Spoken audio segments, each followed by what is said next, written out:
Boa noite, minha gente. Uma boa semana para nós. Hoje eu gostaria de estender um pouquinho a reflexão que fiz sobre o Evangelho do dia. Ele é muito sugestivo. É uma passagem em que Jesus fala da necessidade de nós vivermos o desapego para viver o discipulado. Ele fala de maneira muito direta, sobre isso. Vou até pegar o texto aqui, que é um trecho de Lucas, extraído do Evangelho de Lucas, em que ele fala: Se alguém vem a mim, mas não se desapega de seu pai, sua mãe, sua mulher e seus filhos, seus irmãos e suas irmãs, e até da própria vida, não pode ser meu discípulo. Quem não carrega a sua cruz e não caminha atrás de mim, não pode ser meu discípulo.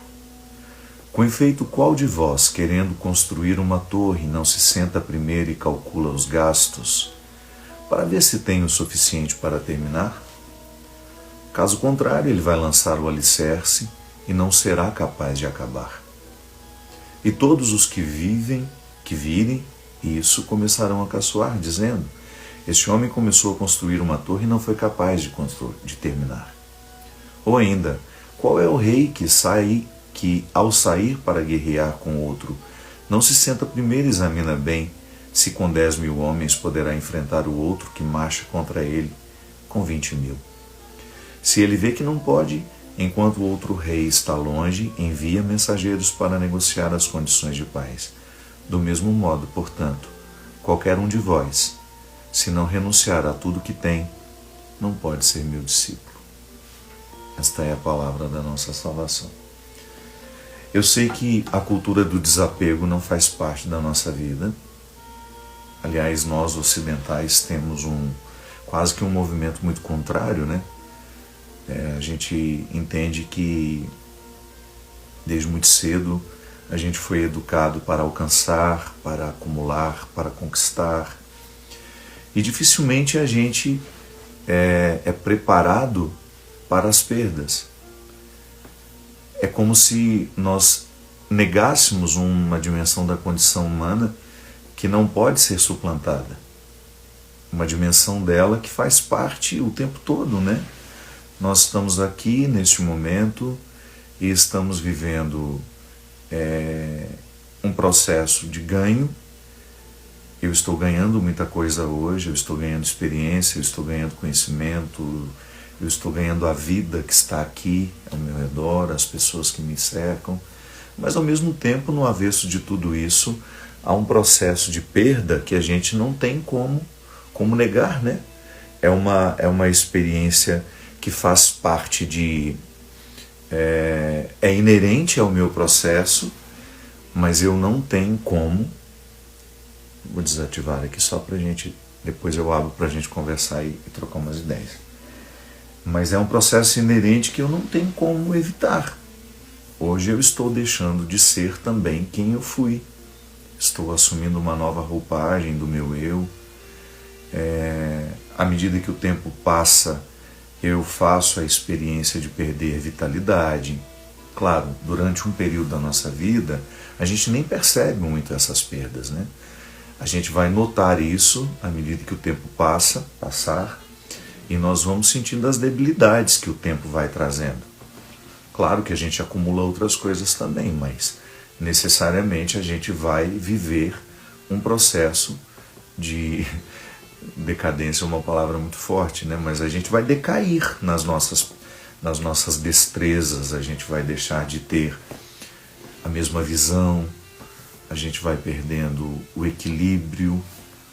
Claro que existem formas de nós retardarmos ao máximo essas perdas, mas o fato é que é inerente ao processo humano o deixar de ser. Mas a gente parece que não... A gente sabe, mas a gente não é muito consciente disso no dia a dia. O pedido de Jesus no Evangelho de hoje, que a gente precisa se desapegar, ele é muito interessante porque o Evangelho, do início ao fim, você sempre vai ter uma postura de Jesus motivando a busca daquilo que em nós não passa, daquilo que em nós pode ser perene, aquilo que em nós continua. O desapegar-se dentro do cristianismo é essencial. O viver desapegado é uma proposta existencial dificílima de ser assumida. Porque a gente está acostumado ao apego. Quando uma pessoa chega à nossa vida e a gente gosta imediatamente dela, é muito natural que a gente se apegue a ela. Quando você traz um filho ao mundo, você se apega ao filho que você trouxe. Eu não sei se a vida humana é possível fora da experiência do apego. Não sei se alguém, por mais evoluído espiritualmente que esteja, seja capaz de compreender a morte de uma pessoa amada, por exemplo, como algo natural. Não, a gente aprende isso a duras penas. É muito doloroso perder. Por quê? Porque quando a gente ama, o primeiro movimento do nosso amor é de um apego quase que desordenado. Ontem, na oportunidade de celebrar uma missa lá em Viçosa, comemorando os 50 anos da instituição Unifenas, eu falava sobre isso, porque a gente pregou esse evangelho. Eu falava que como é difícil no processo de ser pai e mãe, como é difícil identificar o rosto do amor que a gente precisa oferecer aos filhos, o formato do amor que nós precisamos dar ao filho que a gente trouxe ao mundo. Porque se a gente não cuida, se a gente não tem sabedoria na lida com esse amor, a gente vai amar com o excesso de proteção que é absolutamente saudável nas primeiras fases. Quando você traz uma criança ao mundo, o seu amor por ela precisa se manifestar de forma muito radical. Você cerca aquele ser humano com todos os cuidados possíveis e imagináveis. Por quê? Você sabe que ali existe uma indigência radical, absoluta. As primeiras fases da nossa vida, elas são marcadas pela total indigência. Eu não sou capaz de sair do meu berço e buscar o alimento da minha fome, o cobertor do meu frio, a água da minha sede. Não. Alguém tem que fazer isso por mim. E eu sou cercado por pessoas que me socorrem nessa indigência e me amam de forma muito protetora. Agora, à medida que o tempo vai passando, que a gente vai crescendo e a gente vai assumindo alguma autonomia, é natural que aqueles que nos amem nos incentivem a sair da comodidade de receber tudo, não é? Imagina se um dia aqueles que nos educaram e nos amaram nessas primeiras fases da vida não nos motivassem a sair de nós. Nós talvez hoje estaríamos emocionalmente doentes, inábeis, né? Incapazes,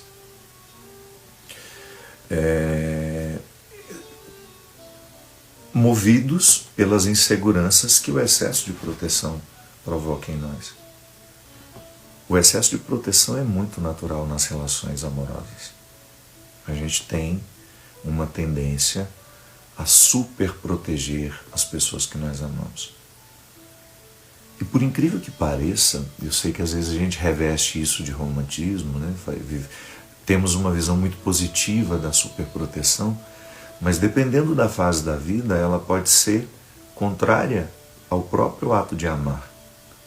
Porque vai chegar um momento no processo da criação de alguém, de um filho, de uma filha, que você vai precisar quase que desproteger para expô-la ao processo do crescimento. E é doído, porque exige desapego. Eu preciso me desapegar daquela forma que eu compreendi a minha paternidade e a minha maternidade. Eu preciso amar, claro, é minha responsabilidade, porque da obrigatoriedade biológica nasce uma responsabilidade. E depois os outros amores que não têm responsabilidade biológica, mas são resultados da voluntariedade nossa, né? Do exercício da vontade. Eu escolho amar, eu quero amar. Mas ali existe uma necessidade de me desapegar das formas antigas. Eu sei que muitos de nós fomos terrivelmente machucados por pessoas que nos amavam muito e nos amavam tanto, tanto, tanto que nos desprotegeram no momento errado. Ou deixaram de nos proteger, de nos desproteger na hora certa. Para que a gente pudesse criar autonomia, para que a gente pudesse buscar as próprias forças. É como um treinamento muscular.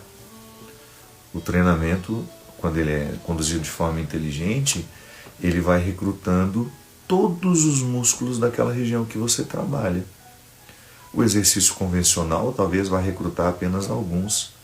Um exercício pensado, com uma periodicidade, você vai buscar exercitar todos eles. Aí ganha força, ganha volume, você fica uma pessoa mais resistente.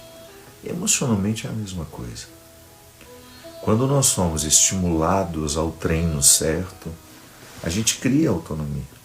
E essa autonomia é a grande responsável por nós nos tornarmos depois capazes de assumir a vida, as responsabilidades que nascem naturalmente de ser quem somos. Mas se aquela pessoa que é responsável pelo amor não se desapega na medida certa, né? Porque o desapego ele tem exigências diferentes. Eu, por exemplo, eu fui muito apegado à minha mãe, ao meu pai, aos meus irmãos, mas quando eu entrei para o seminário, eu precisei viver um pouco isso do que Jesus me disse. Num primeiro momento, um rompimento físico. Eu não habitava a mesma casa que meus irmãos e meus pais. Isso foi terrível, vocês não fazem ideia de como isso é na cabeça de um menino de 16 anos, que foi quando eu entrei. Era extremamente doloroso deixar de morar no quarto com os meus irmãos, que eu tinha, como minha referência, meu mundo, e passar a ficar num dormitório com 60 rapazes da minha idade. Por mais que a gente tentasse transformar aquilo numa família, era difícil para mim. Eu estava acostumado com aquele núcleo familiar e de repente eu não estava mais ali. Eu precisei me desapegar.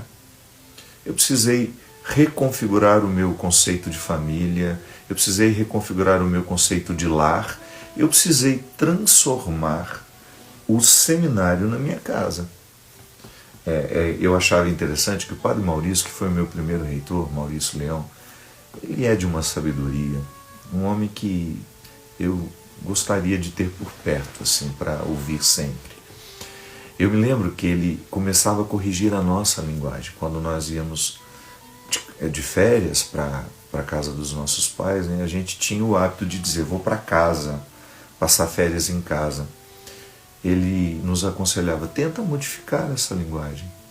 Diga que vocês vão para a casa dos pais de vocês, para que vocês comecem a internalizar que aqui é a nova casa. Então, quando eu vou para a casa do meu pai e da minha mãe, eu tenho a tendência de dizer que estou indo para a minha casa, mas não, só por uma questão pedagógica, para eu praticar a regra do desapego, eu começo a dizer, eu estou indo para a casa do meu pai e da minha mãe, porque agora minha casa é outra. É igual quando você se casa. Você deixa de dizer, vou para casa, vou almoçar lá em casa. Não, você vai dizer, eu vou almoçar hoje com os meus pais na casa deles.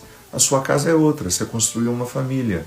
Você precisou se desapegar daquele espaço físico que até então era o lugar da sua identificação.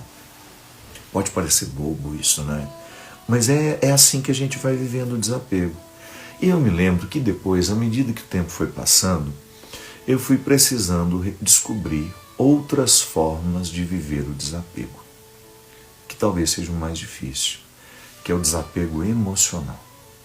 Quando nós moramos dentro da mesma casa, quando você respira os mesmos problemas o tempo todo, você acaba vivendo uma confusão conceitual, que é de achar que o problema do outro também é seu. A gente foi educado para pensar assim. E eu concordo que o problema do outro, de alguma forma, seja meu também. Mas tem que haver uma diferenciação. Porque isso é pretensioso. Às vezes eu não dou conta nem dos meus problemas, como é que eu vou dar conta do problema do outro junto com os meus? E eu também corro o risco de, quando eu faço o problema do outro ser inteiramente meu, ele abre mão daquele problema e ele acaba julgando ele em cima de mim. Então eu preciso me desapegar, que é uma forma inteligente de ver e de pensar. Ele tem problema, mas ele é o primeiro responsável pelo problema que tem. Não é justo que eu, no exercício da minha autonomia, tendo também problemas e precisando cuidar deles, eu tenha que entender de forma tão equivocada que o problema dele é inteiramente meu. Não. Eu participo do problema dele, mas o problema dele é dele. Da mesma forma como o meu problema não é dele. E de vez em quando, a proximidade, o vínculo de amor que existe entre nós, de respeito, vai fazer com que eu carregue um pouco mais a cruz dele do que ele. Nos momentos da fraqueza, nos momentos da debilidade. Isso é exercício de amor, mas não pode ser o tempo todo, né? E começar a entender isso foi muito difícil para mim, porque é interessante, minha gente, a gente não percebe, mas nós temos muita pretensão dentro de nós. Às vezes nós temos aquela pretensão de que nós somos capazes de tudo. Não é bem assim. E quem vai nos desmentindo é a vida. Quando você vai vendo que você é capaz de muita coisa, eu sou capaz de muita coisa, mas eu também não sou capaz de muita coisa. E não é nenhum problema assumir isso. A debilidade está em mim, a debilidade está em você. Então eu me desapego da pretensão de que eu dou conta de tudo, inclusive de resolver o problema dos outros. Não, não dou. E como foi difícil. E eu me lembro que, na minha experiência pessoal, minha gente, foi extremamente doloroso. Foi. Reconhecer isso.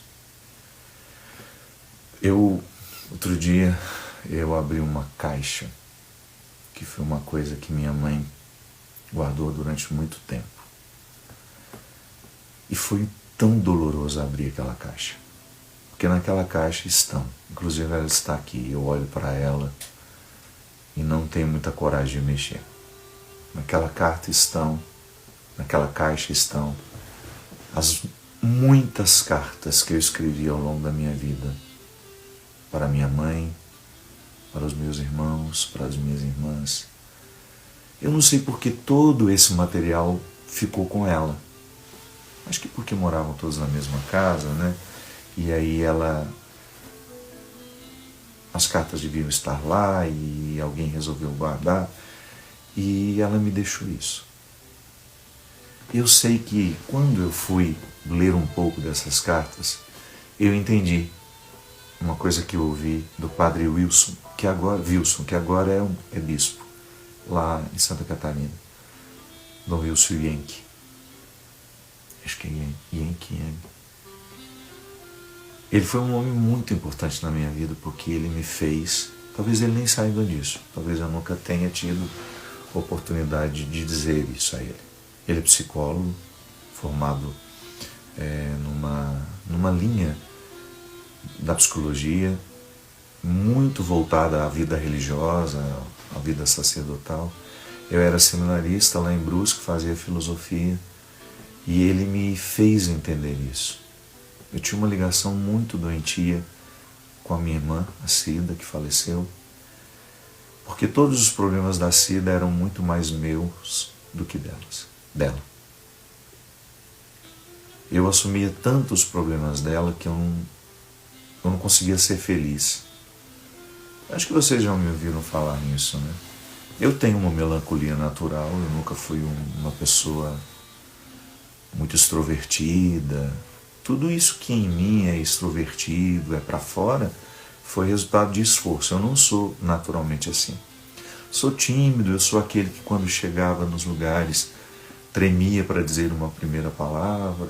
Sempre fui assim. Quem me conheceu pequeno sabe que eu não estou inventando isso. Foi o seminário que foi me desinibindo, a vida me colocando no lugar certo, com as pessoas certas.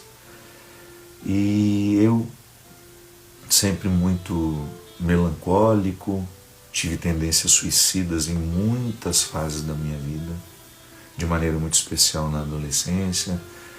E quando conheci Dom Wilson, eu ainda era Wilson. Eu falo Wilson porque é o meu bispo aqui. Eu tinha essas tendências suicidas, era muito melancólico, nossa, sabe, demais, assim, eu não via, eu sempre tinha aquele olhar tristonho o tempo todo, e eu sempre via o lado triste das coisas, e eu sabia que era um detalhe da minha personalidade, nunca briguei contra isso, pelo contrário, né, aquilo que me trazia a poesia. Eu era adolescente, eu já gostava de escrever, já gostava de compor, eu gostava de cantar, e eu sabia que eu hospedava a arte e que a arte tem um déficit. É um problema. Eu digo que quem tem a arte em si tem um defeito de fabricação mesmo. Defeito, é uma linguagem, né? Só para dizer que a gente carrega isso com muito sacrifício. É muito doloroso. A melancolia era muito dolorosa.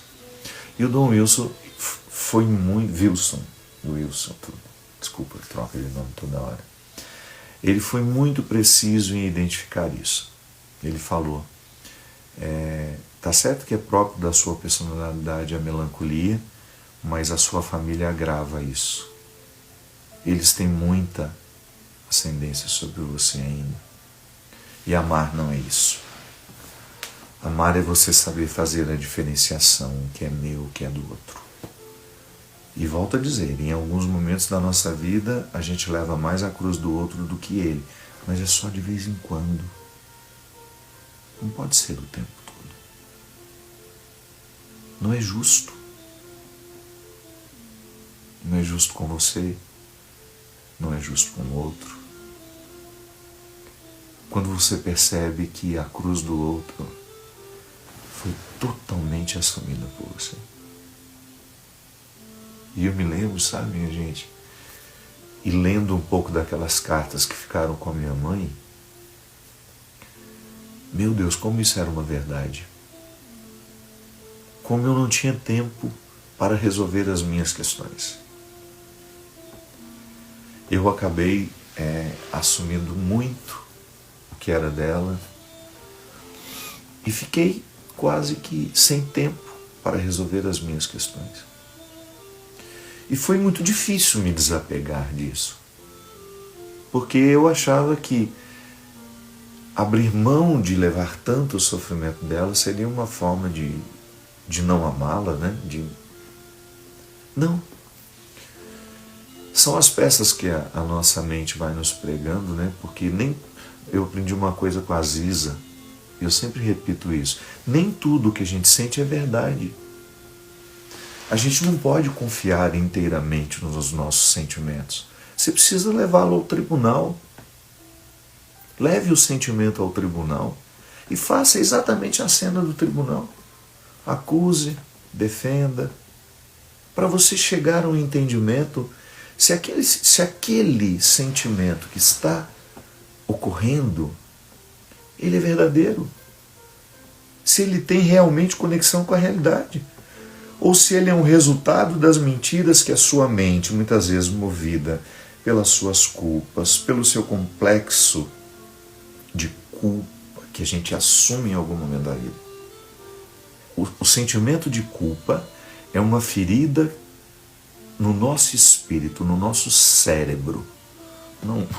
Não fisicamente, eu estou usando a metáfora. É uma ferida na mente.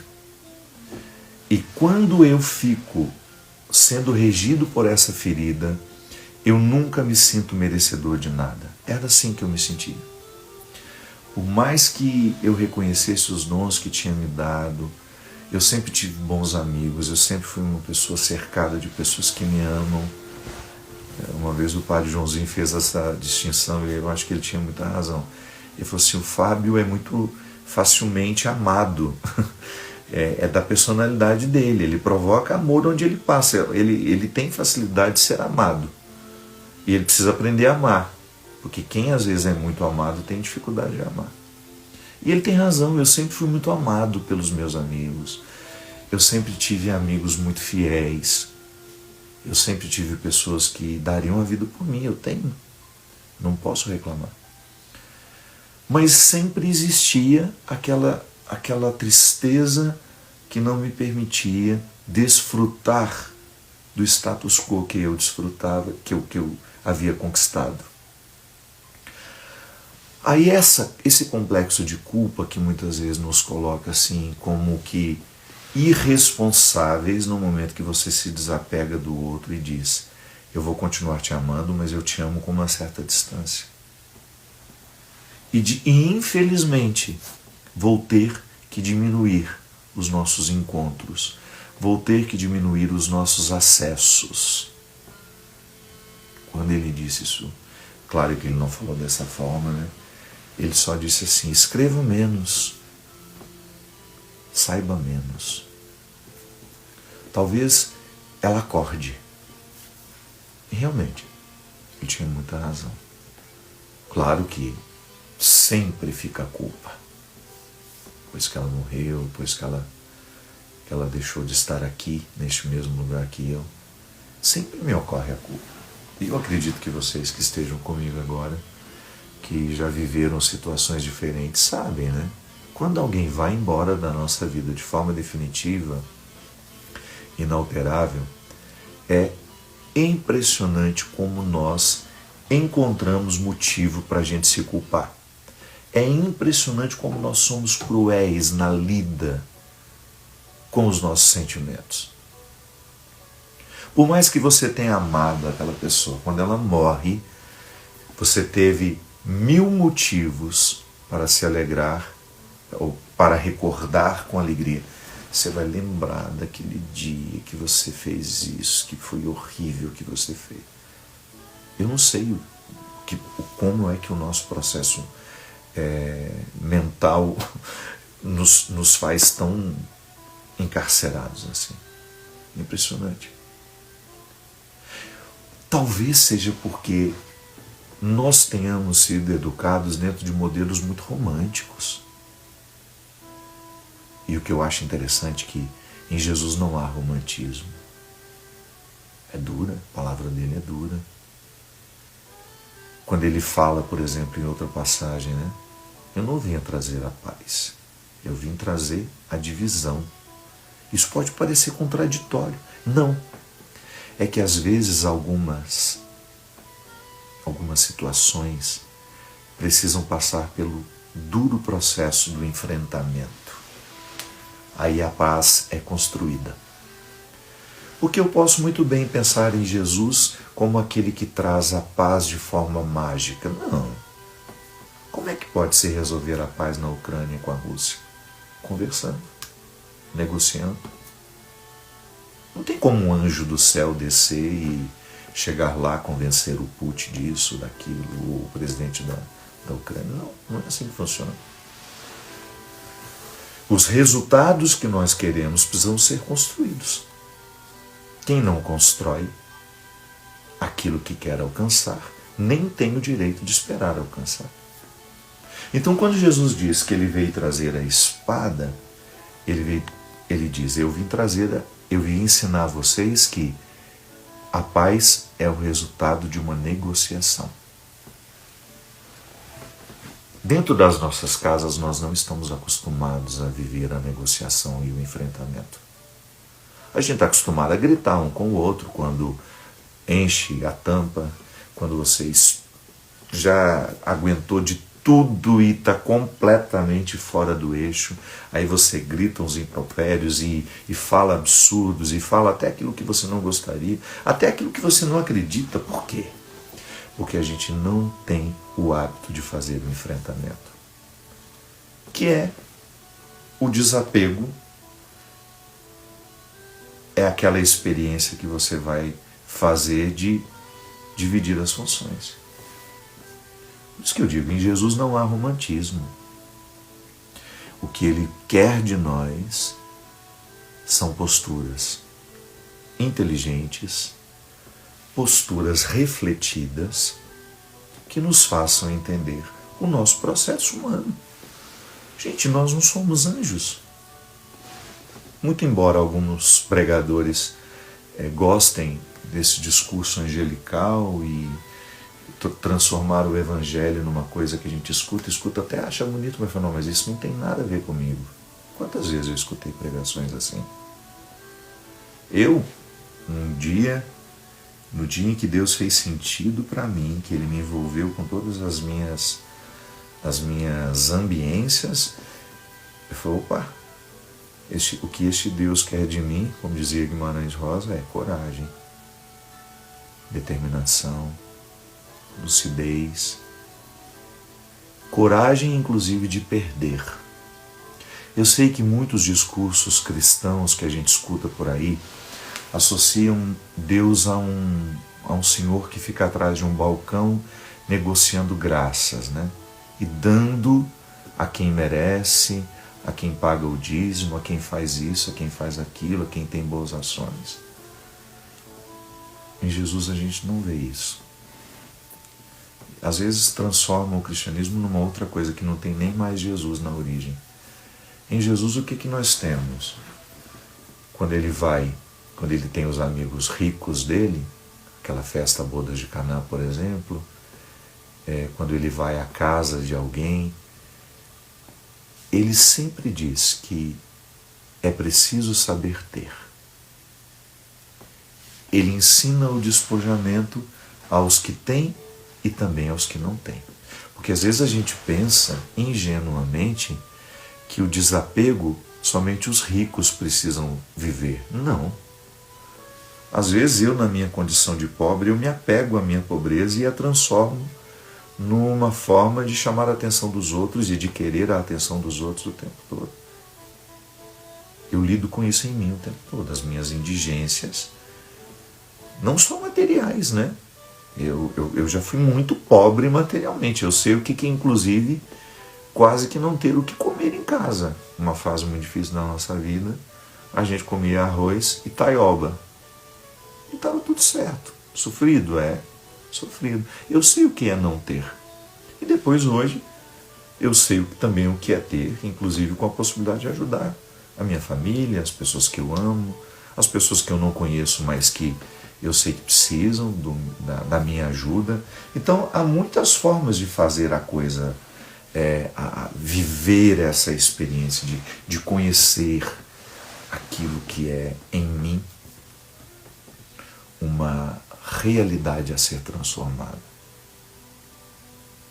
Eu preciso me desapegar do que eu tenho para que o que eu tenho não me tenha, como eu dizia no texto de hoje, né? Mas eu também posso me apegar ao que eu não tenho.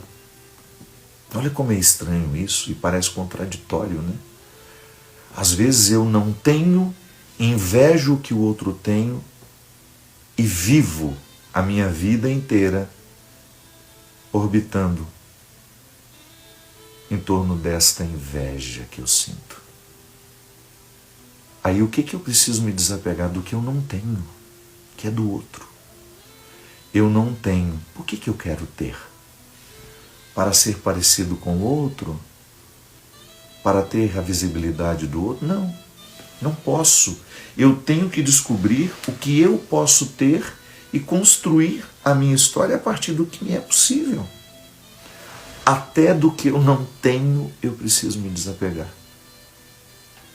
Às vezes eu vivo apegado ao que eu não tenho, o que eu gostaria de ter, e perco um tempo precioso da minha vida. Inclusive, aqui você pode colocar as relações amorosas. Aquela pessoa por quem você tem uma obsessão. Ela nem sabe que você existe, mas você tem obsessão por ela. E você imagina uma vida com ela. Desapegue-se disso. Ou aquela pessoa que você gostaria de ter a amizade dela e você bajula, bajula, bajula, bajula, bajula. E ela não está nem um pouco interessada em você. E não é problema. Simpatia não se compra. Quem disse que todo mundo tem que gostar da gente? Quem foi que inventou essa história que nós precisamos ser amados por todos? Também é uma necessidade de me desapegar. me desapegar da pretensão de ser amado por todos. Não sou. Não serei. Nem Jesus o foi. Nem Jesus foi. Então eu preciso me desapegar da ideia de que aquela pessoa precisa me dar atenção, de que aquela pessoa precisa me ouvir, que aquela pessoa precisa namorar comigo, de que aquela pessoa precisa se casar comigo. Não. Essas coisas a gente não determina pelo outro. Ou o encontro acontece e as partes se realizam, ou não. Então eu tenho que ficar sondando a minha vida para perceber o que na minha vida é um apego. O que na minha vida é uma realidade que eu precisaria soltar, sabe? Tem uma cena bonita do filme A Missão, não sei se vocês já assistiram, tem uma trilha sonora lindíssima que inclusive escuto sempre que eu posso. O filme se chama A Missão. E tem na história um homem que comete um crime e depois ele entra para a companhia de Jesus. Ele vai ser um missionário. Só que com uma forma de se punir, ele faz materialmente um fardo. Ele constrói assim, cheio de coisas que ele pendurava nos ombros e caminhava com aquilo. Essa mentalidade, né, de punir no corpo o que espiritualmente nós queremos libertar. Algumas pessoas veem sentido nisso. Eu tenho um pouco de dificuldade com isso. Acho que Deus não espera isso de nós, não pede isso de nós. Ele pede a disciplina do corpo para educar o espírito, ponto. Se é uma coisa que me vicia de outra forma e me causa até uma certa vaidade por fazer, não faz sentido. Mas aquele homem carrega aquele fardo terrível sobre ele e vai vivendo com aquilo. Até o momento em que ele está numa situação de limite, escalando uma cachoeira para poder chegar a um lugar que eles precisavam ir. E aquilo foi pesando, pesando, pesando. E ele foi naquela dificuldade, naquele sofrimento físico, passando a vida dele a limpo dentro do coração dele. Aí de repente ele olha para o companheiro que está do lado. Tem muito tempo que eu não vejo, que eu vi isso, né? Mas vagamente é isso. Me parece que ele olha para alguém que está fazendo o mesmo trajeto que ele e aquele olhar diz para ele: solta isso, não é mais seu. E aí ele dá aquele grito, começa a chorar e ele abre os braços e o fardo cai. Nós precisamos fazer isso de vez em quando. O que nós estamos levando sobre nós? Obsessões, falsas impressões, ódios. A gente precisa se desapegar dos ódios que a gente sente, meu Deus do céu.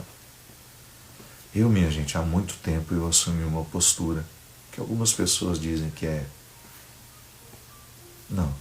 Um dia, eu descobri que, para mim, a experiência do cristianismo me proibiria de proclamar ódio onde quer que eu fosse. Ainda que eu tivesse motivo para isso.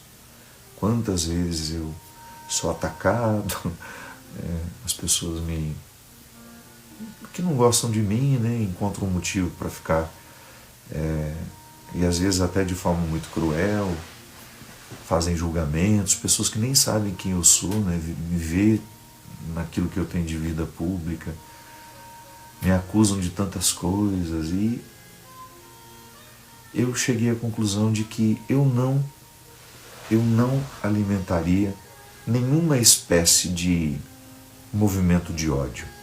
Porque eu tenho milhões de seguidores que gostam de mim.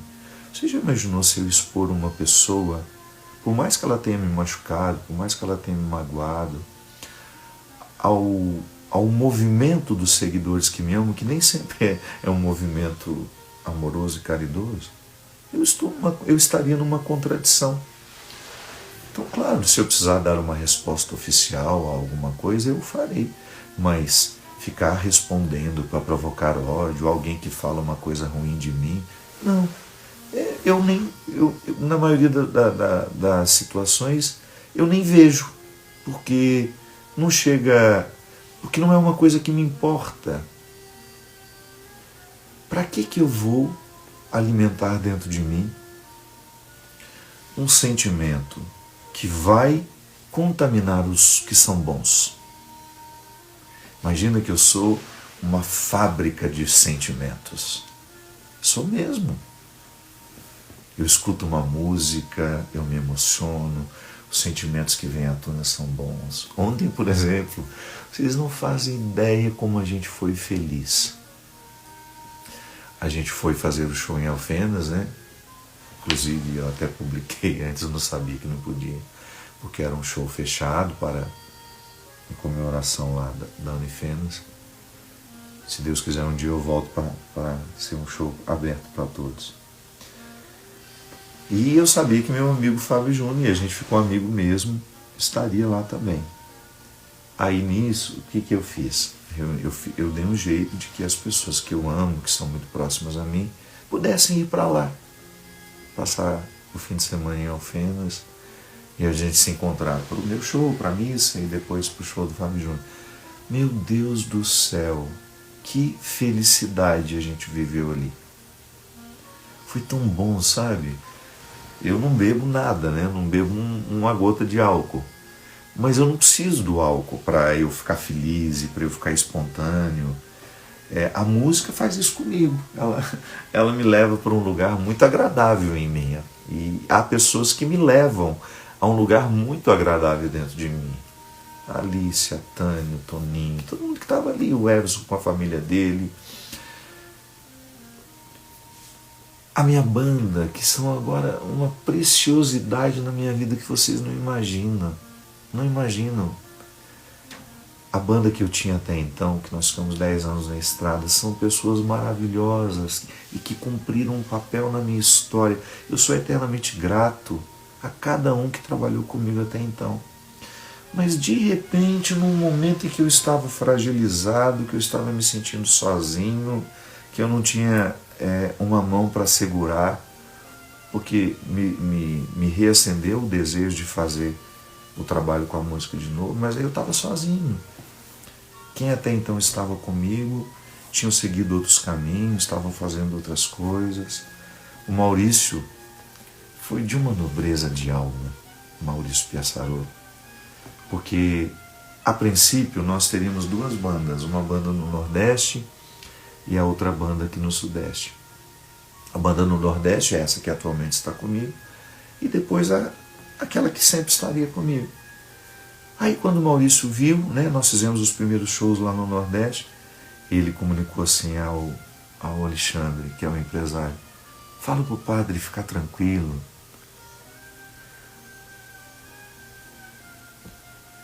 para ele fazer os shows que vão ter no Sul com a banda do Nordeste. O Maurício nunca disse assim: ai, perdi o meu lugar. Não. Ali eu descobri tanto que aquele menino é grandioso. Quando ele disse pro Alexandre que não tinha problema para ele. Ele se desapegou. A gente tem que se desapegar, porque senão a gente não ama. Eu me desapego da função que eu tinha porque eu te amo.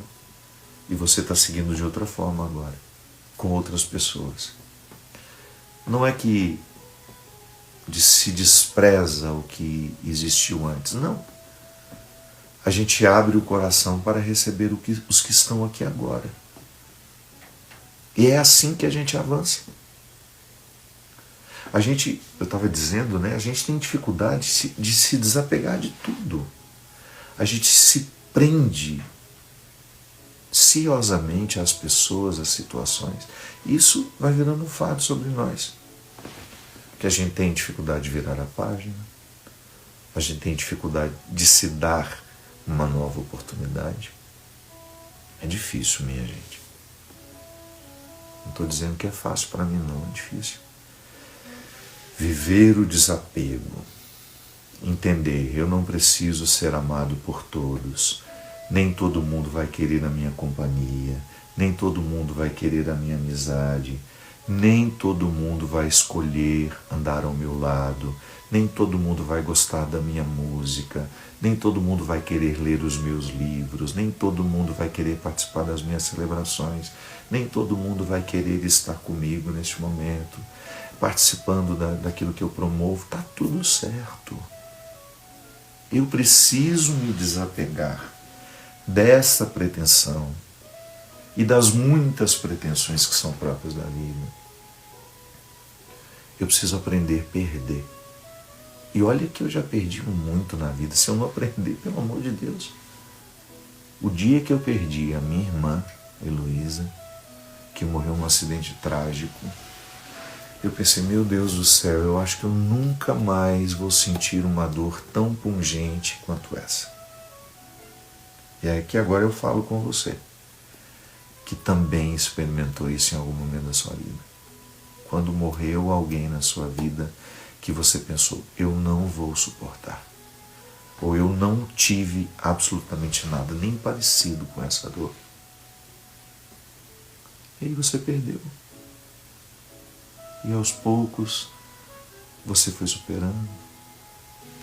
Aos poucos você foi entrando num novo entendimento. Aos poucos você foi compreendendo que faz parte. E que há dentro de nós algumas regiões que só as perdas nos fazem conhecer. Aos poucos você vai entendendo que se você se desapega e você deixa o outro partir. Eu tenho uma música, ela é muito pouco cantada. Eu gravei no CD Filho do Céu e gravei também agora no último que eu fiz com a Canção Nova, que é Deus Cuida de Mim. Acho que o CD chama assim. Procure e escute depois. Chama-se Perdas Necessárias. Ela foi inspirada num livro com o mesmo nome, de uma autora chamada Judith Vioster, que eu li, eu nem era padre. Perdas necessárias. Aqueles processos naturais. Você precisa se desprender da sua juventude. Tem gente que não está deixando a juventude passar. Tá certo? Vamos nos cuidar com aquilo que dá. Vamos fazer o que pode fazer para se manter mais jovem, mais saudável. Atividade física, alimentação. A gente sabe que tudo isso, a epigenética está aí para nos dizer. A epigenética que se esmera por entender a manifestação genética, aquilo que nós temos, com o estímulo da vida, né? O estilo de vida. Como é que o meu estilo de vida interfere na minha genética? A epigenética estuda a interferência do estilo de vida na genética. Aí então eu sei que eu tenho uma propensão a ter doenças cardiovasculares. Tá bom, meu pai teve, minha mãe teve, meus avós tiveram. Eu sei que eu estou aí com quase 90% de possibilidade de ter. Aí o que eu vou fazer? Eu vou viver de forma adequada para que eu não estimule nascer a bomba que está dentro de mim. Agora, se eu viver acendendo o pavio da bomba, comendo comida gordurosa, me entupindo de açúcar, não fazendo nenhum movimento com o corpo para exercitá-lo, um aeróbico que seja, uma corridinha, uma volta na praça, o que vai acontecer? A genética vai falar mais alto e eu vou certamente desenvolver o problema cardiovascular. O estilo de vida, ele pode nos dar até mais de 10 anos de vida. A maneira como nós vivemos pode sim dificultar a manifestação daquilo que geneticamente nós temos. O estilo de vida nos salva, ou o estilo de vida também nos condena, nos mata. Eu preciso me desapegar o tempo todo para o entendimento do que eu sou.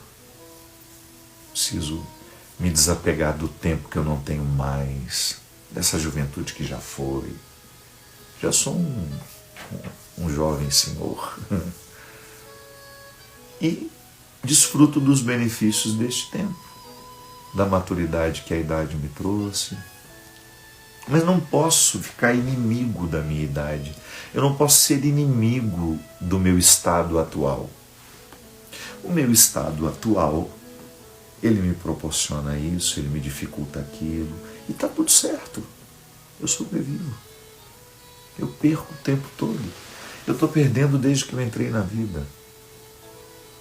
E vivi perdas que eu olhei e falei assim, eu não vou suportar. E a gente suporta. Ontem, lá em Alfenas, a Cristiane foi ao camarim e falou comigo que há 9 anos, todo santo dia, ela canta o refrão daquela música que eu fiz para a Adriana. Quando a solidão doeu em mim, quando o meu passado não passou por mim, quando eu não soube compreender a vida, tu vieste compreender por mim. Quando os meus olhos não podiam ver, tua mão segura me ajudou a andar. Quando eu não tinha mais amor no peito, teu amor me ajudou a amar. Quando os meus sonhos vi desmoronar, me trouxeste outro para recomeçar. Quando me esqueci que era alguém na vida, teu amor veio me relembrar que Deus me ama, que eu não estou só, que Deus cuida de mim quando fala pela tua voz e me diz coragem. Pronto, aí a Cristiane falou para mim, padre, perdi minha filha num acidente e há 9 anos, todo santo dia, eu canto essa música.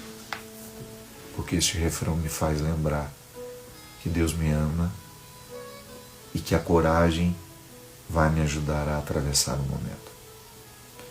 Valeu ter feito a música, valeu a Adriana ter sofrido a dor emocional que ela sofreu, que eu fiquei tão unido à dor da Adriana naquela época, que eu fiz a música para ela.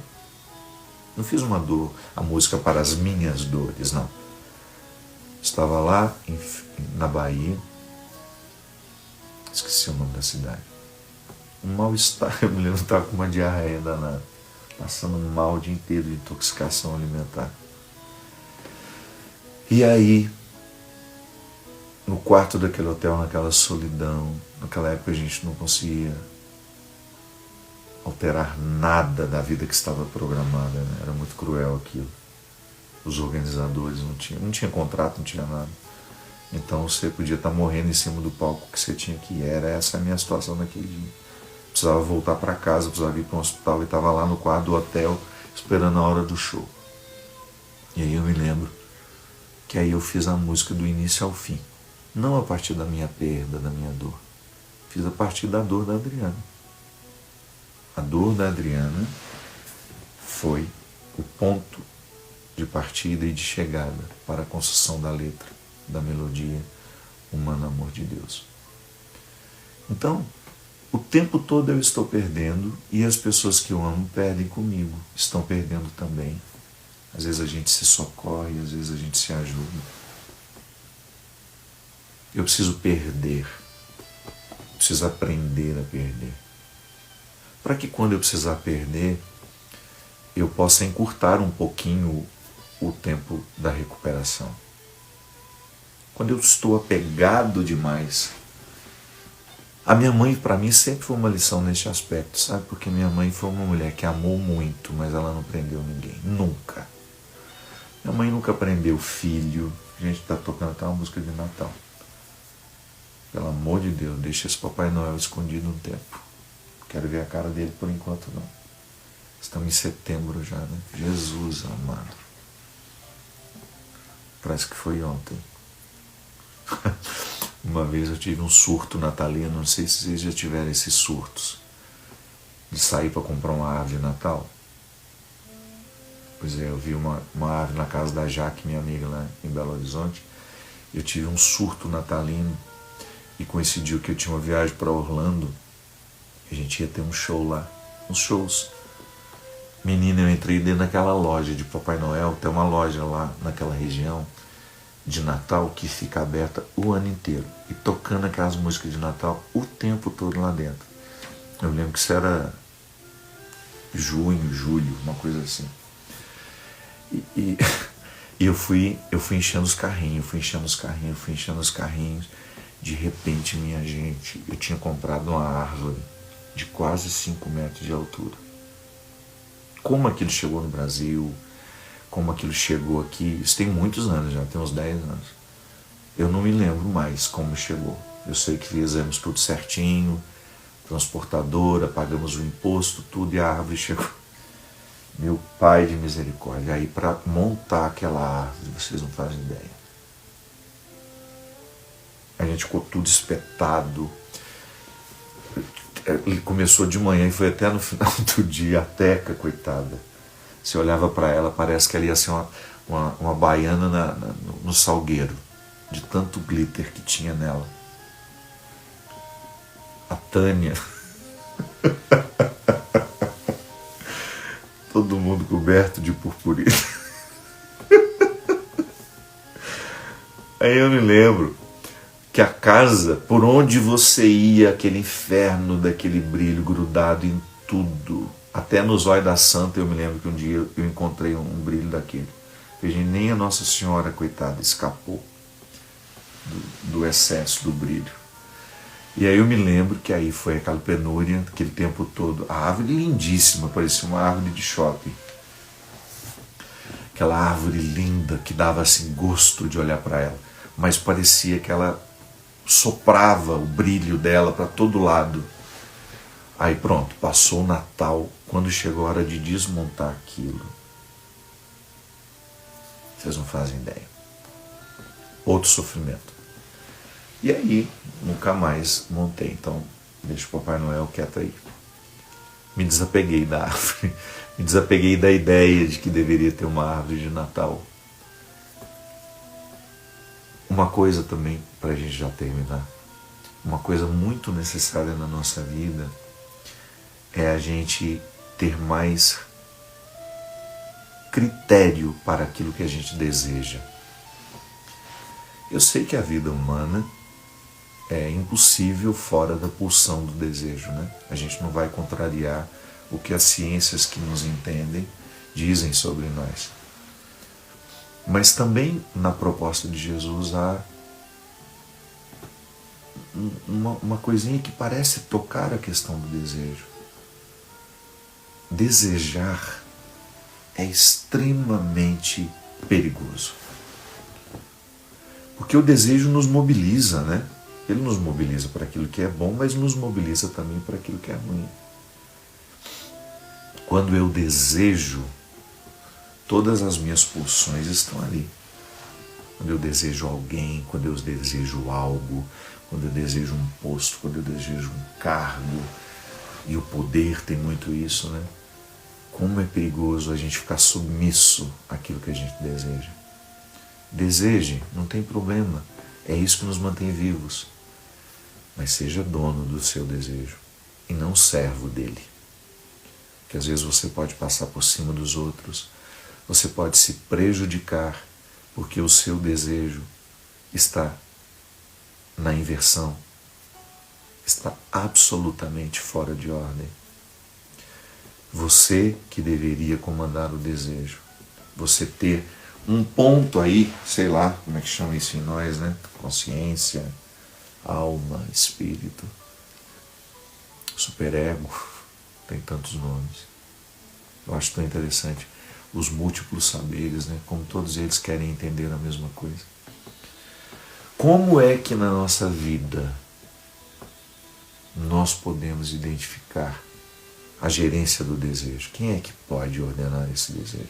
Eu, que sou cristão, que acredito em Deus, eu digo que quem gerencia os meus desejos é o próprio Deus que está em mim. Quanto mais eu estiver limpo daquilo que é maldade, coisa ruim, mais acesso eu tenho ao conhecimento da verdade. Aí o meu desejo fica em consonância com a verdade. Eu passo a desejar aquilo que de fato me diz respeito. inclusive com uma sabedoria prévia. Não é prever o futuro, mas é de ter mais ou menos uma intuição do que de fato aquele desejo vai provocar. É justo o que eu desejo?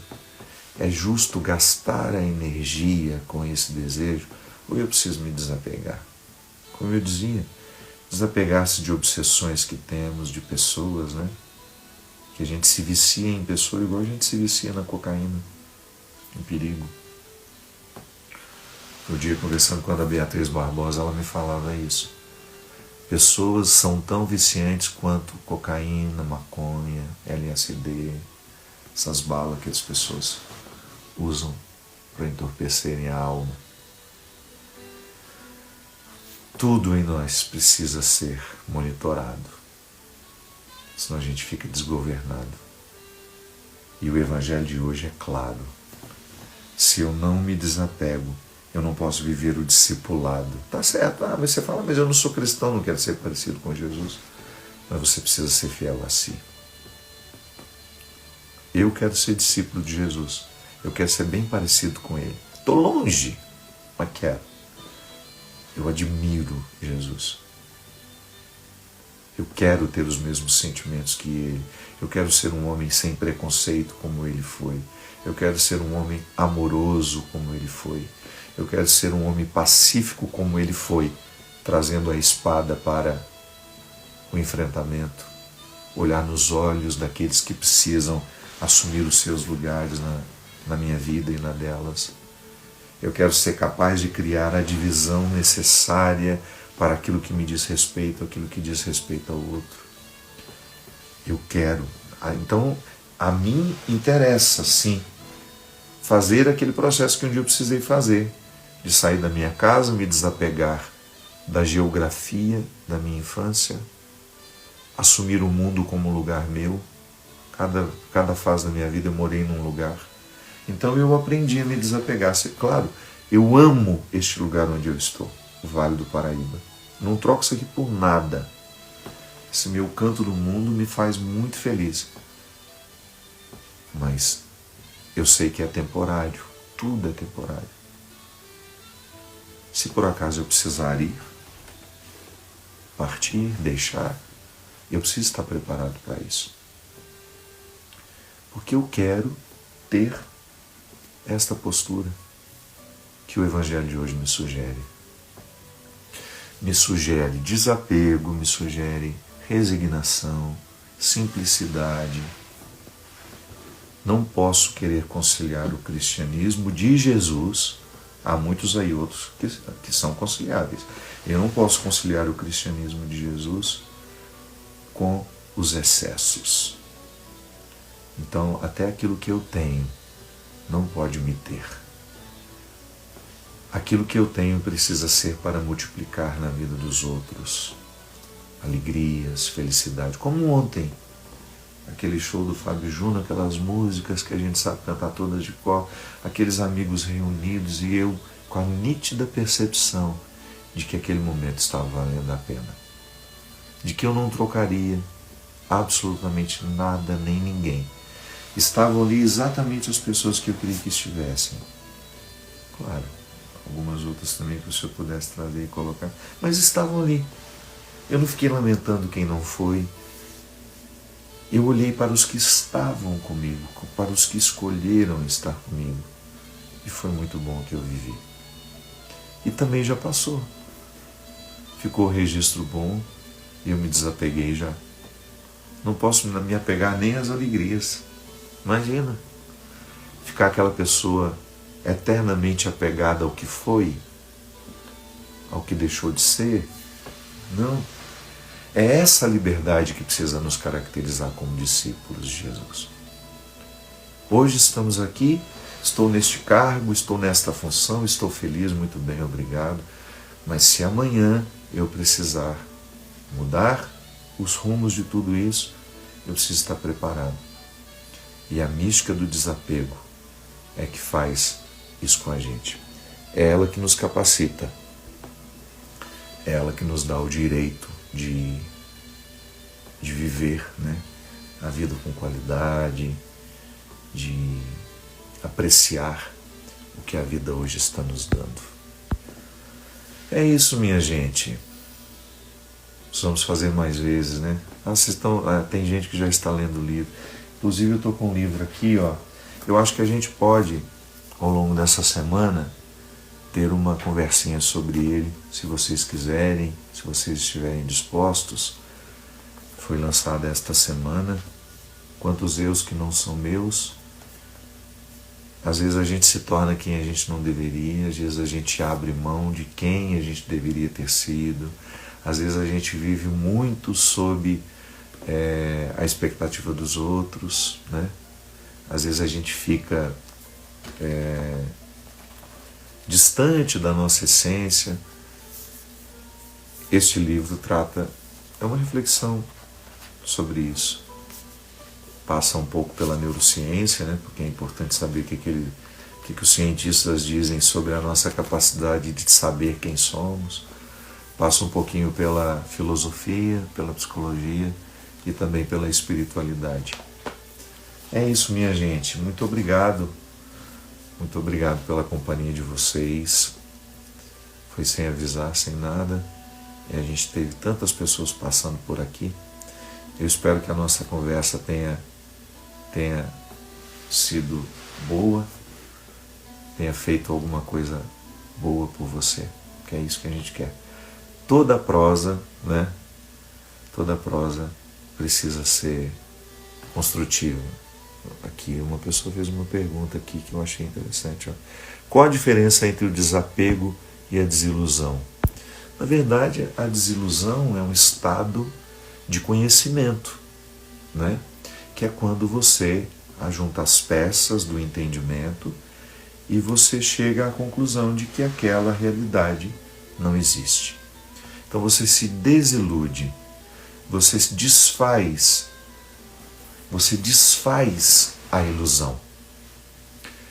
E o desapego é o processo que você vai viver depois. Tá bom, eu me desiludi, cheguei à conclusão de que aquilo que eu imaginava não corresponde à verdade. E aí você vai viver depois o processo do desapego, que é uma espécie de reconciliação com aquilo que havia provocado em você, né? Um sofrimento. Você se desiludiu e naturalmente a gente sofre. E eu até costumo dizer que se tiver que se desiludir, desiluda-se com vez, com força, de vez, sabe? Eu preciso, quando tem uma situação que não me pertence, que não me diz respeito, eu não posso ficar alimentando esperanças. Tem gente que é muito assim. Tem gente que é maldosa. São personalidades assim, que você precisa tomar muito cuidado. Um exemplo. Às vezes você é apaixonada por uma pessoa que não te quer, não faz questão de você. Mas de vez em quando ela te dá uma cutucadinha assim, te dá, sabe, aquele fiozinho de esperança.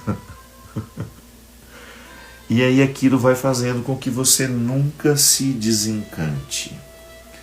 É uma pessoa que de alguma forma usa de uma certa maldade para poder acabar tendo, né, uma janela aberta na sua casa para que ela possa entrar quando quiser te objetificar. Isso acontece muito. São pessoas que têm uma facilidade enorme de manipular outras sem que isso cause um óbice de consciência ou um incômodo. Tem muita gente assim, emocionalmente tem muita gente doente que manipula outras pessoas com as forças da sedução. O Robertinho Marçal, meu baterista, colocou ali, terra seca essa gente. A gente está vendo muitos vídeos da pastora Nadir e ela chama o povo de terra seca, língua bifurcada. Aliás, a pastora Nadir é uma pessoa interessante. Ela acredita em tudo o que ela diz, ela tem muita convicção. Você pode não concordar com ela, e eu sei que ela virou motivo de chacota para muita gente, mas a pastora Nadir acredita em cada palavra do que ela diz. Ela não é uma pessoa que está dizendo que não acredita, porque o charlatão é aquele que não acredita em nada do que diz, mas diz.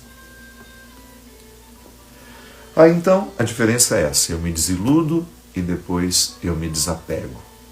não é garantia de que as coisas acontecem assim, né?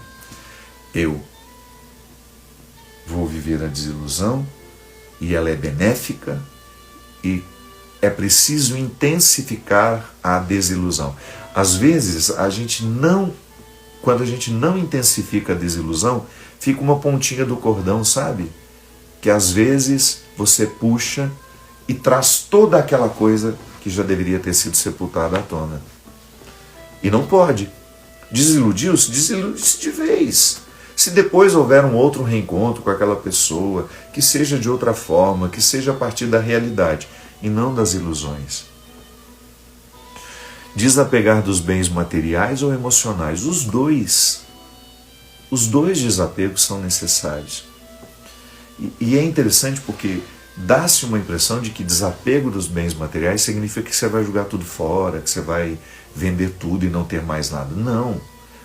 A não ser que seja uma opção também, não é nenhum problema você fazer isso. Olha, eu quero viver com menos. Tem coisa demais que me dá problema e quero dividir um pouco já em vida com aqueles que precisam. Este vai ser meu lema de vida, eu quero fazer isso. Eu quero deixar as pessoas que eu amo bem. Não quero esperar morrer para isso, não. Então, o desapego aos bens materiais significa você desapegar-se do significado que a matéria tem e que aprisiona. É você compreender a matéria como um instrumento para provocar alegrias, para provocar solidariedade, para provocar amor, e não para causar um status, uma satisfação.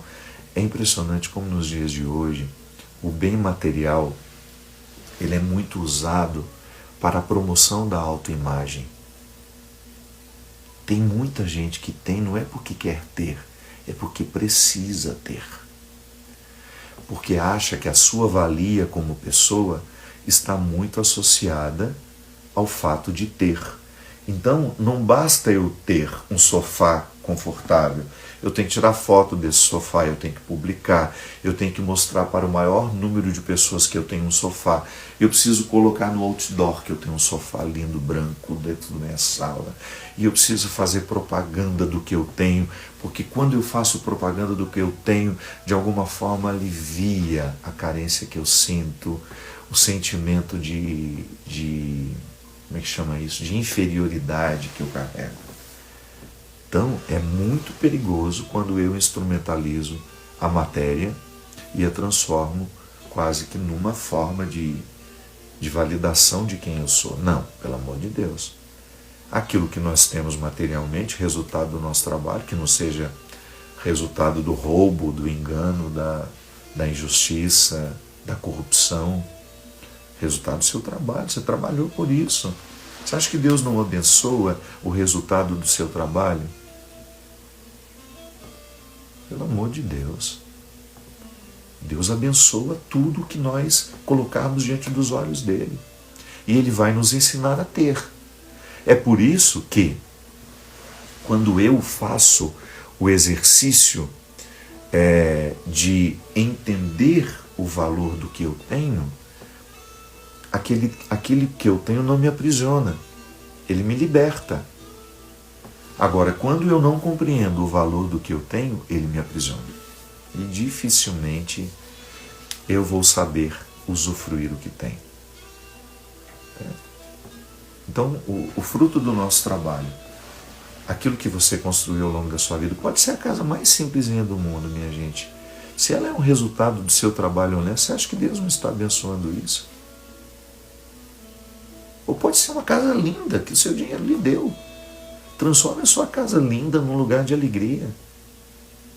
Mostre menos para os outros. Usufrua mais com as pessoas que você ama. Eu estou assim, sabe, cada vez mais convencido de que essa cultura da imagem, né, que nós estamos o tempo todo muito públicos, é um caminho sem volta. É bom também, olha só, nós estamos aqui quase meia-noite, batendo um papinho. Se não fosse a internet, a gente não teria isso. Eu teria que estar lá no programa de Direção Espiritual. Inclusive, acho que eu vou propor a canção nossa, a gente não pode fazer um por mês. toda semana não dou conta mais não. A gente conversava toda quarta-feira, lembra? Foram quase 15 anos. Então a internet nos proporcionou isso, mas ela também proporcionou muita futilidade. E ela proporciona e estimula isso. E a gente cai igual um pato. A gente cai igual um patinho naquilo que a gente acha que é importante mostrar, é importante o outro saber. Não, a gente tá com um problema grave de retirar o significado das coisas. A caridade, por exemplo. Eu faço caridade porque é um valor em si? Ou eu faço caridade porque isso me dá visibilidade? Por que eu tenho necessidade de mostrar todo o bem que eu faço? Eu filmo tudo que de bonito eu faço pelo outro. Cuidado, é um perigo. Não quero fazer julgamento, pelo amor de Deus. Cada um sabe de si. Eu não escolho fazer. E quando eu divulgo a caridade, eu procuro divulgar dos outros.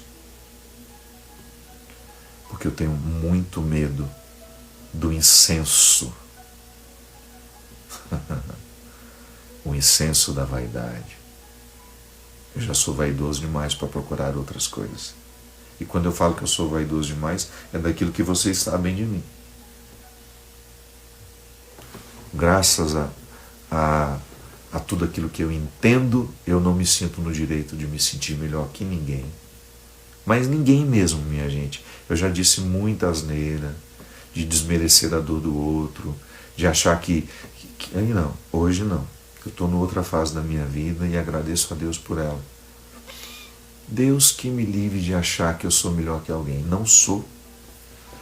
Isso não é lugar de padre, isso não é... O que você está fazendo com aquelas pessoas? Elas não são, eu não sou melhor que elas, por que eu não posso estar lá? Eu vou ficar... Jesus viveu o mesmo problema. Algumas pessoas às vezes veem os meus amigos, né? Como é que você tem coragem de ser amigo desse cara? Pois é. Ele que deveria não ter coragem de ser meu amigo. Quando alguém fala uma coisa ruim de mim, lá no meu interior, ai meu Deus do céu, lá pensa isso de mim. Aí vem a voz da sabedoria e fala assim comigo: ela não sabe nem metade dos seus podres, deixa ela... Não se incomode com isso. É verdade. Quando uma pessoa fala mal de mim, eu falo, ela não sabe quase nada. Se eu puder contar para ela o tanto de coisa ruim que eu já fiz na vida. É assim que funciona. Um dia eu li em algum lugar que é preciso compartilhar o que é bom para incentivar outras pessoas. E fez todo sentido. É só cuidado para isso não ser um motivo da caridade. Para alguém incensar. Eu estou dizendo que essa é a minha escolha, não precisa ser a sua. Mas eu acho que quando você descobrir o bem que está acontecendo pelo mundo, divulgue do outro. Porque você tem o risco de transformar a sua caridade numa vaidade. Isso que é perigoso. É muito perigoso. Quando eu transformo a minha caridade no outdoor, eu corro o risco de perder boa parte dos benefícios que ela me trouxe. Agora, quando eu vejo a caridade da Vó Tutu, por exemplo, que está lá na Brasilândia, aquela comunidade pobre em São Paulo, fazendo pães para a multidão, pobre, dando talvez o único alimento daquelas famílias. Aí eu ponho a Vó Tutu em todos os outdoors que eu puder, eu daria a ela toda a visibilidade do mundo. Mas eu acho que a Vó Tutu, quando não sente necessidade de fazer isso, ela sente necessidade de pedir ajuda, mas ela não fica se incensando. Perigoso, não é? É um caminho difícil. Viver é muito perigoso, minha gente. E não tem fórmula pronta não, viu? Se você não quiser acreditar em nada do que eu disse, está tudo certo também. Você vai construir a sua verdade. Eu estou aqui fazendo uma partilha do que eu acredito. Eu estou fazendo com vocês a partilha de uma situação que fez sentido para mim. Agora você vive de outra forma, tem outro entendimento. Se talvez para você não faz mal fazer propaganda da sua caridade, eu continuo achando que eu prefiro divulgar a caridade do outro. Prefiro colocar a obra de Maria aqui. Olha que trabalho lindo que eles fazem na África, que trabalho lindo de evangelização. Olha o trabalho lindo que a Canção Nova faz. Mas e você, padre? Eu estou fazendo o que preciso fazer naquilo que me diz respeito. Não faço questão de colocar na vitrine, porque para mim não faz sentido. Se faz sentido para você, tá tudo certo. É assim que a gente faz, minha gente. A verdade é uma construção, né? A verdade é um caminho que tem muitas estradas. Sabe aquele caminho que tem muitas estradas? É assim. Como é que é? Bom seria conviver contigo e poder te ouvir e aprender. Oh, minha filha, mas eu também sou cheio de defeito. Mas não acho que seja um problema a gente ter defeito, nem todo mundo tem. Eu tenho um compromisso com... Quem foi que falou isso comigo? É bom chamar pelos nomes, né? É que vocês falam bastante, graças a Deus. Aí não dá para ver direitinho. Eu digo o seguinte: eu tenho um compromisso de ser uma pessoa cada vez mais leve para os que estão comigo. Eu quero. Isso para mim é um compromisso. E é claro que nem sempre eu consigo. Por que eu digo isso para vocês, minha gente? Porque eu já fui muito pesado. Eu sei. Eu sei o quanto eu já pesei na vida das pessoas que estavam comigo. Por quê? Eu não estava curado. Já estou curado hoje? Não, mas menos doente que antes. Emocionalmente mais saudável. Quando a gente vai ficando muito pesado para o outro, a gente é 10 vezes pior para a gente. Não é pior? Você concorda comigo? Quando você é pesado para o outro, você não é muito mais pesado para você? Eu acho. Eu sou um fardo para o outro. Pode ter certeza que eu sou 10 vezes mais fardo para mim. Por quê? Porque sou eu que convivo comigo. Ou você acha que o meu fardo pesa só para o outro? Não. Meu fardo pesa muito mais para mim do que para o outro. Imagina se eu faço um estrago no outro, o estrago que eu faço todo mês. Sabe por quê? Peso emocional é energia.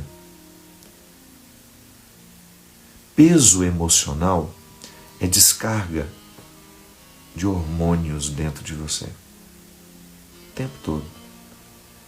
É o adoecimento do corpo provocado pelo estado mental. Então você já imaginou como que eu fico intoxicado com os meus fardos?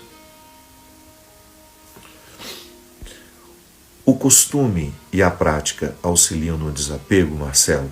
Marcelo está me perguntando. Marcelo, meu querido, tudo em nós é hábito. Tudo precisa ser habitual.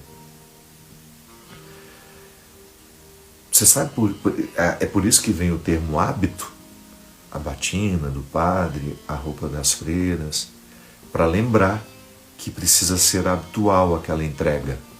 Então tinha um simbólico exterior para indicar um simbólico interior, que também não é garantia. O hábito não faz um monge, né? Dito popular. Mas tudo em nós, Marcelo, quando você opta por viver um processo de crescimento, você vai ter que fazer a disciplina do dia a dia. Você vai ter que fazer a disciplina do dia a dia. Então, se eu quero viver o desapego, eu vou ter que ter uma rotina que inclua práticas de desapego.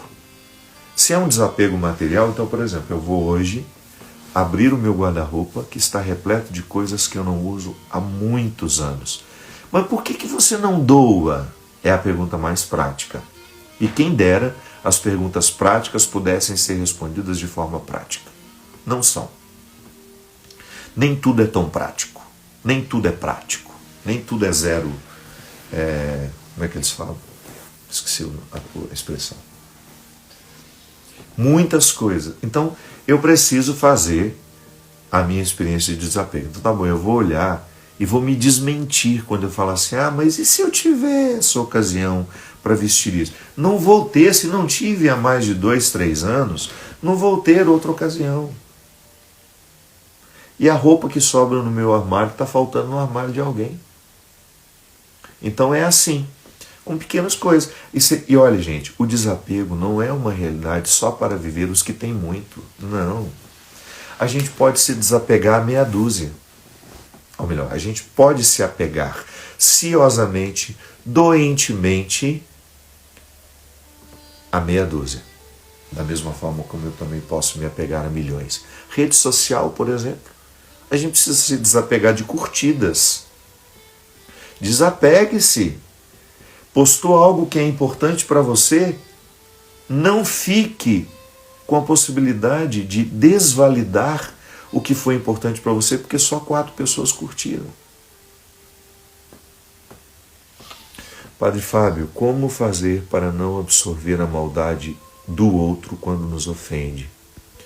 Olha, eu tenho uma técnica que tem funcionado comigo.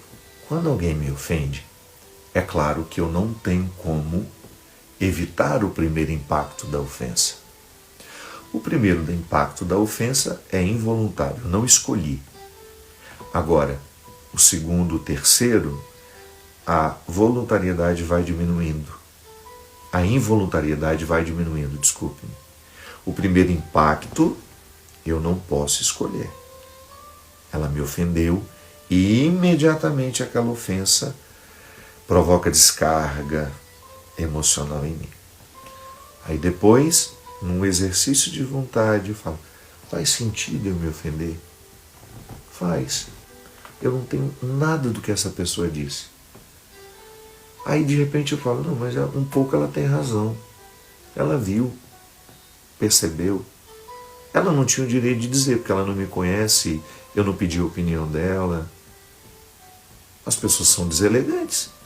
Elas dizem, mesmo quando a opinião não foi pedida. Ela não faz parte do meu convívio.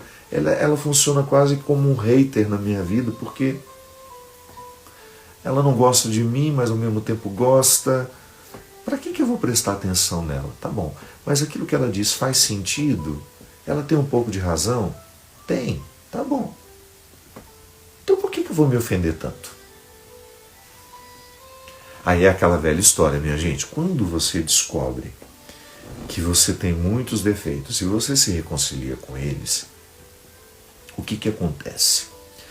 Você começa a entender que nem tudo poderá te ofender.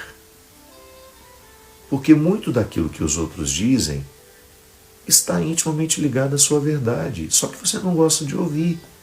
Mas por que se ofender com aquilo que você não gosta de ouvir?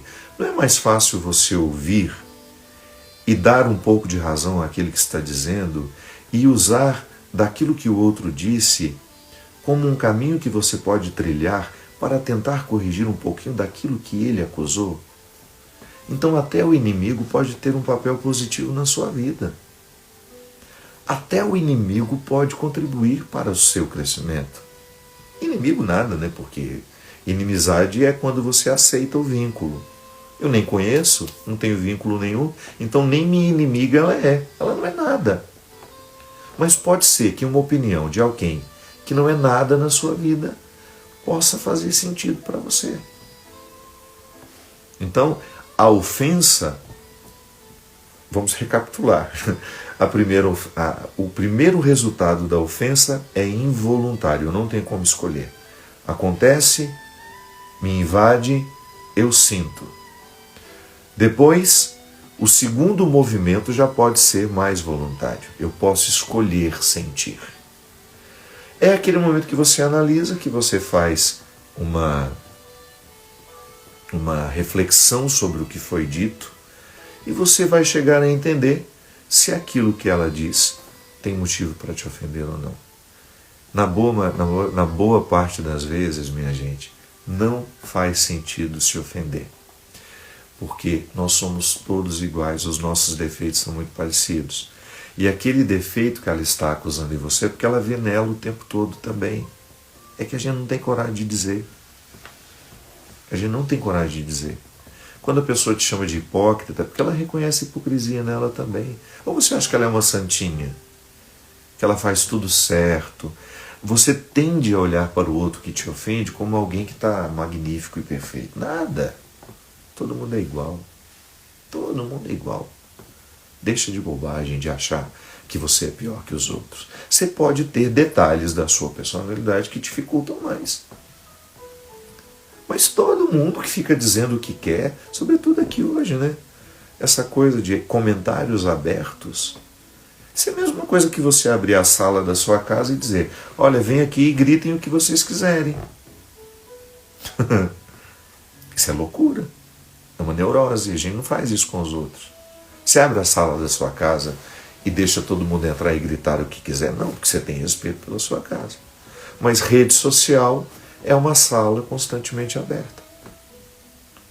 A gente está convivendo com isso. Padre, onde que estão os ensinamentos de Jesus Cristo nas suas palavras, as citações bíblicas? Ô, meu querido, quem que é? Samuel. A gente começou com o Evangelho, não sei se você chegou só agora, mas nós falamos de Jesus o tempo todo. É que quando a gente fala de Jesus, a gente fala de nós também. Quando a gente fala de nós, a gente fala das ciências que nos entendem. A Bíblia não pode ser descontextualizada. A palavra de Jesus é existencialista, sabe? Então, às vezes, quando vocês me veem falando de questões humanas, entendam que a religião, para mim, faz sentido assim. Tem outros padres que falam só de Jesus, só da Bíblia, e você pode seguir e está tudo certo. Às vezes não é o outro que está errado, é a gente que está no lugar errado. Discurso religioso, Samuel, a gente escuta quando repercute dentro de nós. Se não está repercutindo para você, é porque a minha palavra não é para você. É assim que funciona a vida, meu filho. Não perca tempo comigo, vai ouvir outro padre. Vai ouvir um padre que fale daquilo que você precisa ouvir. Aqui os meus seguidores já estão acostumados a me verem misturar a palavra de Deus com a vida. Eu só sei ser padre assim, porque eu queria, ao longo da minha vida, encontrar padres que falassem assim comigo. E eu encontrei. Padre Léo me ensinou a ser padre assim. Então, e tá tudo certo. Você não gostar do meu jeito de me expressar, não é nenhum problema. O que eu não posso é bancar ser um outro só para lhe agradar. Não. Porque Deus me fez livre para ser como sou. Quando Deus me chamou, Samuel, Ele me chamou com as minhas qualidades e com os meus defeitos. Quando Ele me convidou a ser padre e eu aceitei, eu trouxe toda a minha bagagem humana, a minha vida. E assim você é com os outros também. Você também vai encontrar pessoas que não vão gostar do seu jeito de ser. Só mude, Samuel, se você achar que o outro tem alguma razão. Só mude, Samuel, se você achar que o outro está dizendo algo que faz sentido para você. Se não, meu amigo, vira a página. É assim que funciona. Foi o seu modo de ser que me trouxe até o Senhor. Que bom, fico muito feliz. Fico muito feliz porque eu acho que a vida religiosa, ela, num primeiro momento, ela pede identificação com o pregador. Mas se depois o pregador não lhe apresentar a Jesus, cuidado, não fique, porque ele pode estar querendo que você fique nele, grudado nele, para fazer o que ele vai lhe propor. Não, o pregador precisa ser temporário. Eu tenho atribuições que são definitivas. Eu presido a missa, eu ouço confissões, então tudo isso não vai mudar. E eu posso oferecer isso a você. Mas se você, quando vem e confia em mim, não fica diante de Deus, eu estou errando com você. Ou você está errando comigo. Você não pode parar em mim. A minha passagem pela sua vida precisa ser para lhe colocar diante de Deus. E não é um Deus que está fora de você, é um Deus que está dentro de você. É uma experiência que lhe coloca diante do sagrado que está em você. Então, o pregador, o líder religioso que prende as pessoas nele, ele está errando terrivelmente. Pode ser que não esteja querendo errar, mas erra quando prende as pessoas nele. É muito ruim isso. Padre, qual religião não cristã você acha que você acha interessante? Olha, hoje nós falamos muito de desapego. O desapego é uma prática comum a todas as religiões. E muito embora não seja considerada uma religião, é mais uma filosofia, o budismo ensina muito a prática do desapego. Tem muito a ver, na dimensão do desapego, tem muito a ver com o cristianismo. Então, o cristianismo, quando nos propõe o desapego, está nos propondo uma liberdade diante de tudo aquilo que nós podemos ter e ser. O budismo apregou isso. Aquelas práticas, né? As técnicas de relaxamento, a prática do yoga e tudo aquilo que faz parte desse conjunto, né, da filosofia oriental budista, é justamente para ajudar o ser humano a se desprender da matéria e alcançar a vida espiritual. Nós, cristãos, nós temos alguns prejuízos, porque nós temos muitas vezes uma religião excessivamente materialista. E nós precisamos ter a vida espiritual muito presente, porque não faz sentido ter uma religião e não ser espiritual, né? Então a espiritualidade é o sopro que nos faz ficar de pé diante da vida, diante dos problemas, diante das situações. Então tudo isso é importante. Eu ter uma postura religiosa que seja também espiritual, que às vezes não é garantia. Sou religioso, mas não sou espiritual. E também acontece, sou espiritual, mas não sou religioso.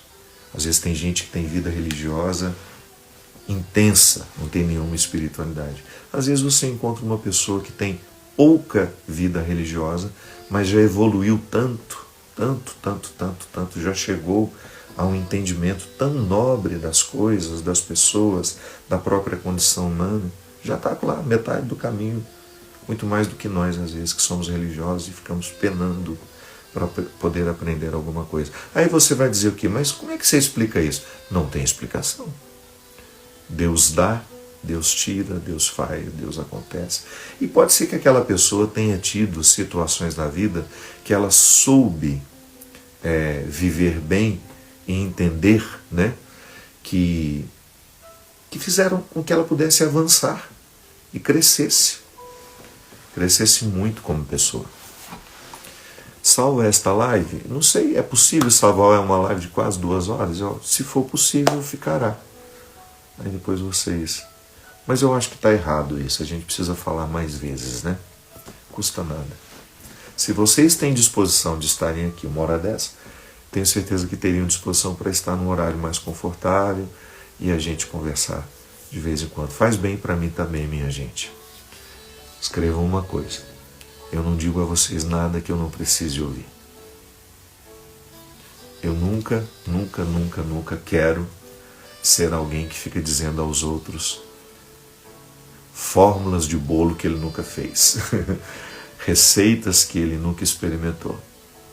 Se eu estou dizendo para vocês alguma coisa, é porque de fato eu acredito e faz sentido para mim. Vocês podem observar que eu não faço questão de ficar dando muita opinião sobre tudo, que às vezes eu nem me sinto capacitado para fazer. Então, naquilo que é específico da minha vida, eu sou padre, e tudo aquilo que eu faço na minha vida desde o livro que eu escrevo, até as músicas que eu componho, as palestras que eu dou, ainda que seja no mundo corporativo.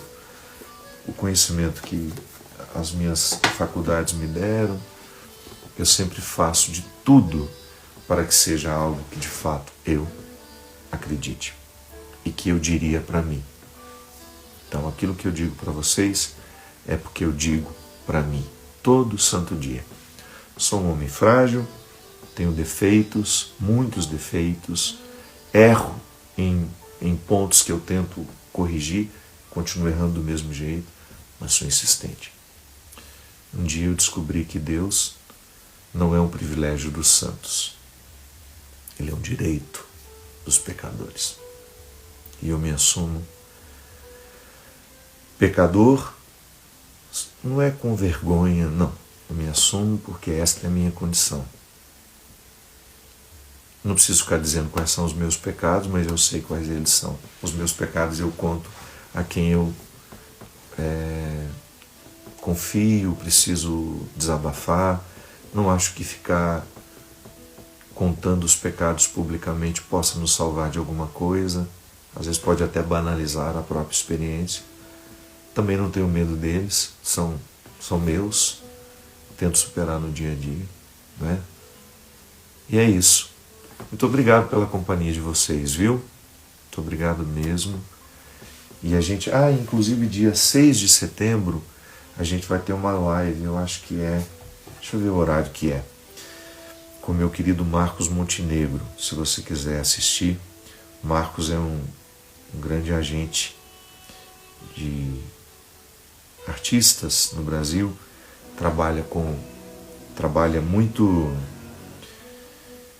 a formação do artista, escreveu um livro sobre isso. E aí a gente vai ter às 20 horas no dia 6 de setembro. Tá bom? E qualquer coisa a gente aparece aqui para a gente conversar um pouquinho mais. Obrigado, minha gente, que vocês tenham, que nós tenhamos, né? Uma semana abençoada, uma semana de muita qualidade, que nós tenhamos uma semana de luz, de paz, que você leve a paz por onde você for. O mundo está conturbado, as pessoas estão muito odiosas, e se a gente entrar neste movimento, a gente se perde. Não sejamos o que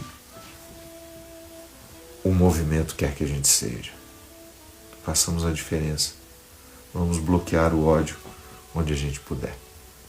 Obrigado, minha gente. Fiquem com Deus.